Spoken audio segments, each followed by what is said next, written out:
2 दिसंबर से 15 दिसंबर तक का जो समय दिया गया है उसमें काउंसलिंग हो जाएगी, क्योंकि अब बीएसएससी अपना किरकिरी नहीं कराना चाहता है। जिस खेत को गेहूं ही नहीं मिले उस खेत को जला के मार देना चाहिए। क्योंकि अगर नहीं बच्चों के साथ खिलवाड़ होता है तो बीएसएससी के रहने का कोई औचित्य नहीं बनता है। और अब हम भी उतरेंगे, मैंने तो बोला था 1 लाख, लेकिन अब हम भी उतरेंगे रोड पर।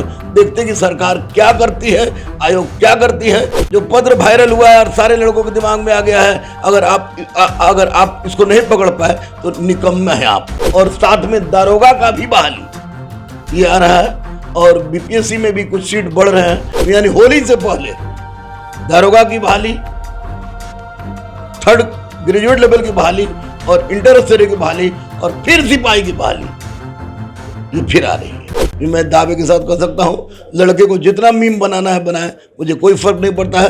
मैं सत्य बोलता था, सत्य बोलता हूँ और सत्य बोलता रहूंगा। पिछले बारी में देर होने का सबसे बड़ा कारण था चोरी डकैती, और इसमें सिस्टम की असफलता, जिसने इस डकैती पर अंकुश लगा पाने में सफलता प्राप्त नहीं की। नमस्कार, आप देख रहे हैं द इंडिया टॉप। मैं हूं आदेशपुरी। बीएसएससी प्रथम इंटर स्तरीय एक पत्र जारी हुआ कुछ दिन पहले सोशल मीडिया में। हालांकि पत्र सही लगता है, सही होगा भी, कि 2 दिसंबर से लेकर 15 दिसंबर के बीच में समय मांगा गया है। कृषि विभाग से जगह मांगा गया है, कृषि विभाग से, कि हमें काउंसलिंग कराना है और जगह दिया जाए। तो संभावनाएं पूरी बन रही है कि अब अंतिम जो है इसका परिणति हो जाएगा इंटर स्तरीय का। वही तृतीय सचिवालय सहायक कब आएगा, द्वितीय इंटर स्तरीय कब आएगा, रामान सर से बात करेंगे। सर, पत्र जारी हुआ है, क्या लगता है सर? देखिए, पत्र पर वायरल हो रहा था मीडिया पर, इस बार सोशल मीडिया पर वायरल हो रहा था, तो संदेह हमें भी हुआ। तो जहाँ तक मेरी पहुँच है वहाँ तक मैंने पता लगाया, तो पत्र बिल्कुल ही सही है, 100% सही है। और जो कृषि विभाग से जो जगह मांगा गया है, कृषि विभाग सरकार से अलग की चीज़ नहीं है, जगह भी होगा। और 2 दिसंबर से 15 दिसंबर तक का जो समय दिया गया है उसमें काउंसलिंग हो जाएगी, क्योंकि अब बीएसएससी अपना किरकिरी नहीं कराना चाहता है। क्योंकि दिसंबर बाद जनवरी में उसके सचिव भी रिटायर कर रहे हैं, तो स्वाभाविक है कि ऐसी परिस्थिति में ये हो भी जाना चाहिए। दिलीप का योगदान, आप लोगों का योगदान, मैंने भी योगदान दिया, चिल्ला चिल्ला के सारे यूट्यूबरों का योगदान था कि अभी ये हो गया, काउंसलिंग का डेट निकल गया। अन्यथा यह डेट अगर आप लोग नहीं रहते, दिलीप ने आंदोलन नहीं किया होता, हम लोग नहीं चिल्लाए होते, तो यह डेट आपको जनवरी के बाद आता। कि लोग यही चाहता है कि बिल्ली के गले में घंटी कौन बांधे, तो लोग सोच रहा था कि रिटायर कर जाएंगे तो दूसरा आएगा तो वो अपना समझे। लेकिन ये काउंसलिंग का डेट पूरी तरह से सत्य मानिए, सत्य इसलिए मानिए कि कृषि जो एग्रीकल्चर डिपार्टमेंट का जो आवाज़ है उस पर ऑलरेडी काउंसलिंग पहले हुआ है, और उसको निश्चित रूप से इसको देना ही पड़ेगा। ये फॉर्मेलिटी थी कि आयोग ने उससे पत्र लिख के मांग लिया, ये फॉर्मेलिटी थी। 2 दिसंबर से किसी भी परिस्थिति में काउंसलिंग होगी। अगर नहीं होती है तो ऐसी परिस्थिति में मैं लड़कों से यही कहूँगा कि अब जिस खेत को गेहूं ही नहीं मिले उस खेत को जला के मार देना चाहिए। क्योंकि अगर नहीं बच्चों के साथ खिलवाड़ होता है तो बीएसएससी के रहने का कोई औचित्य नहीं बनता है। और अब हम भी उतरेंगे, मैंने तो बोला था 1 लाख, लेकिन अब हम भी उतरेंगे रोड पर। देखते हैं कि सरकार क्या करती है, आयोग क्या करती है। लेकिन अगर ये काउंसलिंग 2 से 15 दिसंबर तक नहीं कराती है तो। सर, आपको लग रहा है कि ये प्रथम इंटर स्तरीय जो है 2022 का मुंह नहीं देखेगा? क्योंकि 8 दिन 9 दिन बचा हुआ है काउंसलिंग को लेकर, अगर पत्र को सही माने। अभी तक कोई लेटर जारी नहीं किया गया है। बहुत सारे कैंडिडेट को अपना क्रीमी लेयर, कास्ट सर्टिफिकेट, ये सब कुछ बनाना होगा, डॉक्यूमेंट्स ओरिजिनल प्रोविजनल सब निकालने होंगे।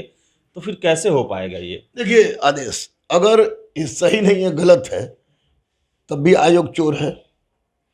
क्योंकि पूरे मीडिया पर, पूरे सोशल मीडिया पर आप ये देख लेते हैं कि यूट्यूबर चिल्ला रहे हैं, यूट्यूबर को धमकी दे देते हैं। आप ये देख लेते हैं कि फलाना व्यक्ति चिल्ला रहा है। आप ये देख लेते हैं कि दिलीप नेतागिरी कर रहा है, उसको पकड़ के बंद कर देते हैं।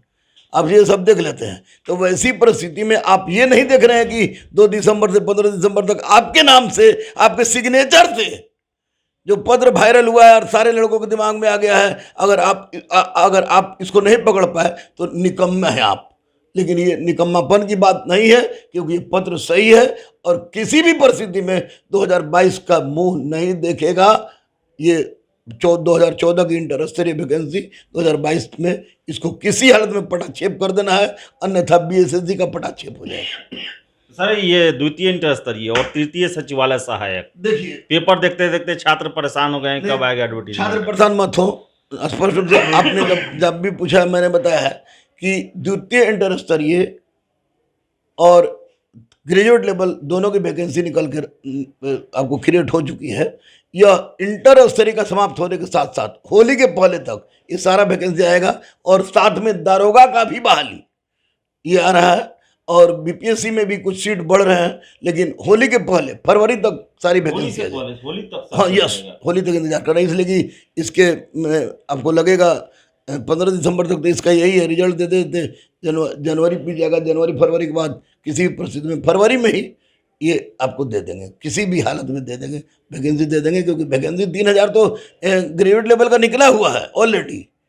इंटर स्तरीय 2000 से ज़्यादा सीट निकला हुआ है, लेकिन ये सीट चूंकि लंबे समय के बाद आप दे रहे हैं और 2000-3000 दीजिएगा तो छात्रों में निश्चित रूप से असंतोष होगी। आप 19 लाख और 10 लाख की बात करते हैं और वैसी परिस्थिति में कम सीट देने में असंतोष की संभावना बनती है, बनना भी चाहिए। तो फरवरी यानी होली से पहले दारोगा की बहाली, थर्ड ग्रेजुएट लेवल की बहाली और इंटर स्तरीय की बहाली और फिर सिपाही की बहाली ये फिर आ रही है। मैं दावे के साथ कह सकता हूँ, लड़के को जितना मीम बनाना है बनाए, मुझे कोई फर्क नहीं पड़ता है। मैं सत्य बोलता था, सत्य बोलता हूँ और सत्य बोलता रहूँगा। और आपके सामने मैं जब भी बोला हूँ तो किसी भी को खुश करने की परिस्थिति नहीं है, मैंने सत्य बोला, क्योंकि स्टूडेंट के लिए शुरुआत आवाज़ उठाने वाले आप हैं।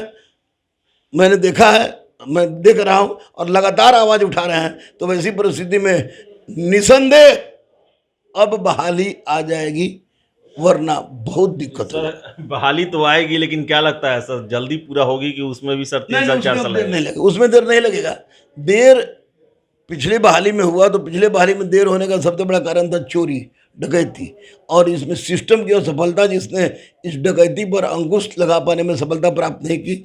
और आप देख रहे हैं नीट का कौन तो पीके है, पीके है, तो पीके तो हम सिनेमा देखे थे। सर पीके ने एक और बात कहा है, उसका बहनोई जो सचिवालय में रहता है उसने बिहार पुलिस का भी क्वेश्चन आउट कराया है, उसने ये स्वीकार किया है। आप मीडिया मैन है, आपको नहीं पता है कि क्वेश्चन परीक्षा के पहले वायरल होते हैं? जी सर, तो है, तो इसमें सरकार नहीं मानती है, तो ये सरकार का दोष है। जब पीके खुद कह रहा है कि मैंने ऐसा किया है, पीके का बहनोई खुद कह रहा है कि मैंने ऐसा किया है, तो निश्चित रूप से यह बात सत्य है और इस पर ध्यान देना चाहिए, ताकि फिर कोई पीके पैदा ना हो, फिर उस तरह का क्वेश्चन आउट ना हो और फिर किसी गरीब के पेट पर लात नहीं पड़े। क्योंकि ये सेटरबाज एक बहुत बड़ा धंधा हो गया है, जिसमें बहुत बड़े बड़े मछली शामिल है और बहुत बड़े बड़े मछली को सफाया करना होगा, तभी तालाब साफ होगा, अन्यथा इस तरह की समस्या आती रहेगी।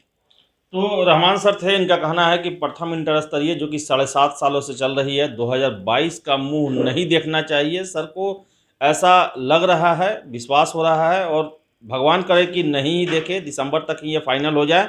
तो वही तृतीय सचिवालय सहायक और द्वितीय इंटर स्तरीय होली से पहले विज्ञापन जारी होने की पूरी संभावनाएं हैं। तो हम आशा करेंगे कि ऐसा हो, जैसा सर अनुमान लगा रहे हैं, चाहे इनका जो विश्वास है, क्योंकि इससे छात्रों को फ़ायदा पहुंचने वाला है और एग्ज़ाम जल्दी होंगे, विज्ञापन जल्दी आएंगे, तो उन्हें भी पढ़ाई में मन रहेगा।